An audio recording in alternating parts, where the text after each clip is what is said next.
महासंघ SC ST विमुक्त जाती भटक्या जमाती विशेष मागास प्रवर्ग व इतर बहुजन समाज ओबीसी एकत्र येणं गरजेचं आहे। ओबीसी एकत्र येणं गरजेचं आहे। तोपर्यंत सरकार आपली दखल घेणार नाही। तोपर्यंत आपली सरकार दखल घेणार नाही।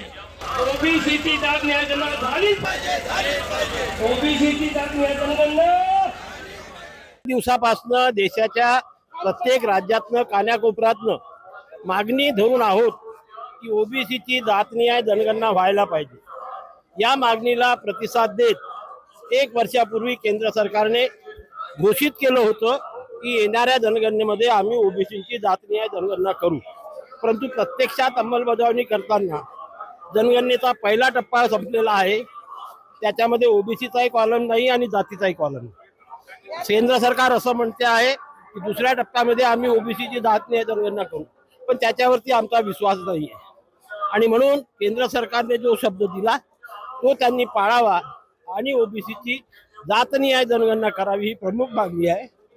चंद्रपूर शहरामध्ये आज ओबीसीचा महामोर्चा काढण्यात आला। या ठिकाणी आपण बघू शकतो मोठ्या संख्येने ओबीसी बांधव भगिनी या ठिकाणी उपस्थित आहे।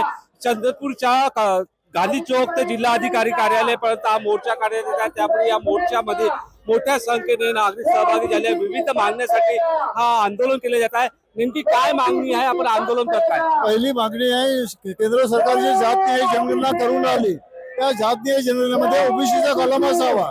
आणि दुसरी मागणी आहे 14 मे 26चा GR जो राज्य सरकारने काढला आणि राखीव संवर्गावर जो परिणाम होत होता तो स्थगित केला आहे, तो GR शासनाने रद्द करावा।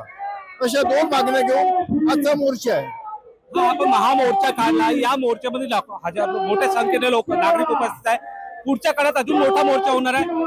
आजच्या मोर्चातून राज्य सरकार आणि केंद्र सरकारला आम्ही दाखवून देऊन राहिलो की ओबीसी समाज आणि इतर समाज या ठिकाणी दखल घेतली आहे, म्हणून केंद्र सरकारने जातनिहाय ओबीसीची जनगणना करावी हा संदेश या मोर्चाच्या माध्यमातून केंद्र सरकारपर्यंत पोहोचत आहे।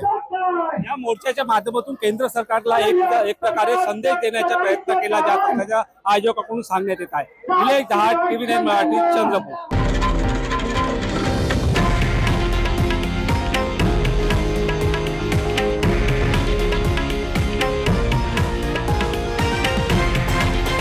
हे आहे देशातील नंबर 1 न्यूज नेटवर्क आणि आपण पाहत आहात TV9 मराठी, एकमेव।